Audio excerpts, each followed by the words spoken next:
അല്ലാതെ പകലും അല്ലാതെ പൊഴുതുകളുന്നോട് കഴിയുമാ തൊടവും കൂടാതെ പടവും കൂടാ.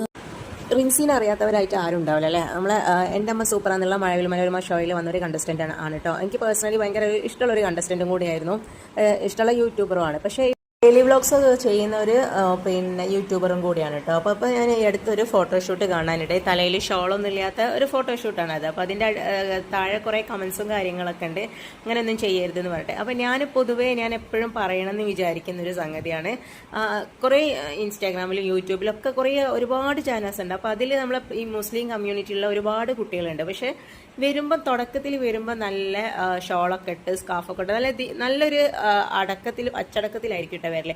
പക്ഷേ ഈ ചാനൽ ഒന്ന് റീച്ചായി കുറച്ച് നല്ലോണം എന്താ പറയുക ഏണിങ്സ് ഒക്കെ വരാൻ തുടങ്ങിയെന്ന് കണ്ടിട്ടുണ്ടെങ്കിൽ പിന്നെ പതിയെ ഈ ഒരു ഷോൾ ഒഴിവാക്കുന്നൊരു ഇത് കാണാറുണ്ട്. ആ ഒരു മിക്ക ആൾക്കാരും ഇല്ലാത്ത ആൾക്കാരുണ്ട് കേട്ടോ. പക്ഷേ പെട്ടെന്ന് റീച്ച് ആയിട്ടൊക്കെ ഉള്ള ആൾക്കാരാണെന്നുണ്ടെങ്കിൽ ഈ ഒരു ഷോൾ ഒഴിവാക്കുന്നത് കാണിക്കാറുണ്ട്. അപ്പം ഞാനിങ്ങനെ വിചാരിക്കാറുണ്ട് കേട്ടോ, എന്തിനാണ് ഇവരിത് ചെയ്യുന്നത് എന്നുള്ളത്.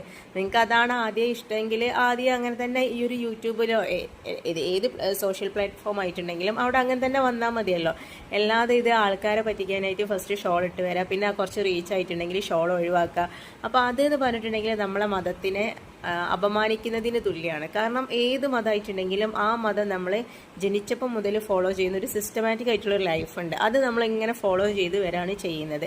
അപ്പോൾ ഇങ്ങനെ കുറച്ച് റീച്ചും കാര്യങ്ങളൊക്കെ കിട്ടുമ്പോൾ അതൊക്കെ അവിടെ പെട്ടെന്ന് ഉപേക്ഷിക്കുന്നതാണ് കാണുന്നത്. അപ്പോൾ മതം അത്രയും നിസ്സാരമായിട്ടുള്ളൊരു സംഗതിയായിട്ട് ആണോ നിങ്ങൾ കണക്കാക്കുന്നത്?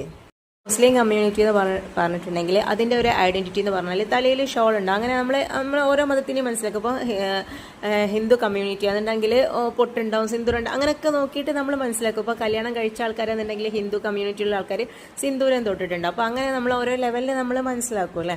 അപ്പോൾ ഈ ഒരു ഷോള് ഉപേക്ഷിക്കുക എന്നുള്ളത് കൊണ്ട് എന്താണ് അർത്ഥമാക്കുന്നത് എനിക്കറിയില്ല. കാരണം നമ്മൾ എന്താ പറയുക, ഏത് മതമായിട്ടുണ്ടെങ്കിലും എല്ലാം അതിൻ്റേതായിട്ടുള്ള മൂല്യങ്ങൾ കാത്തു സൂക്ഷിക്കുന്നതാണ് മതം എന്ന് പറഞ്ഞിട്ടുണ്ടെങ്കിൽ. അപ്പോൾ നമ്മൾ അതിനെ മുറുകെ പിടിച്ച് മുന്നോട്ട് പോകാമെന്നല്ലാതെ നമുക്കൊരു റീച്ചും കാര്യങ്ങളൊക്കെ വരുമ്പോൾ അതിനെ വഴിയിൽ ഉപേക്ഷിക്കുകയല്ല നമ്മൾ ചെയ്യേണ്ടത്.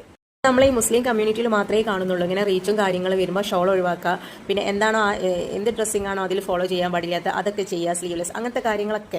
പക്ഷേ വേറെയുള്ള മതക്കാരൊന്നും അത് ചെയ്യുന്നതായിട്ട് കണ്ടിട്ടില്ല കേട്ടോ. അവരവരുടെ മതത്തിന് ഭയങ്കര റെസ്പെക്റ്റ് ആയിട്ടുള്ള രീതിയിലാണ് കൊണ്ടുപോകുന്നത്. കുറച്ച് റീച്ച് കിട്ടുമ്പോഴേക്ക് സ്വന്തം മതം ഉപേക്ഷിച്ച് മറ്റുള്ള മതത്തിലുള്ള ആൾക്കാരെ അനുകരിക്കാനൊന്നും അവർ പോകുന്നതായിട്ട് കണ്ടിട്ടില്ല.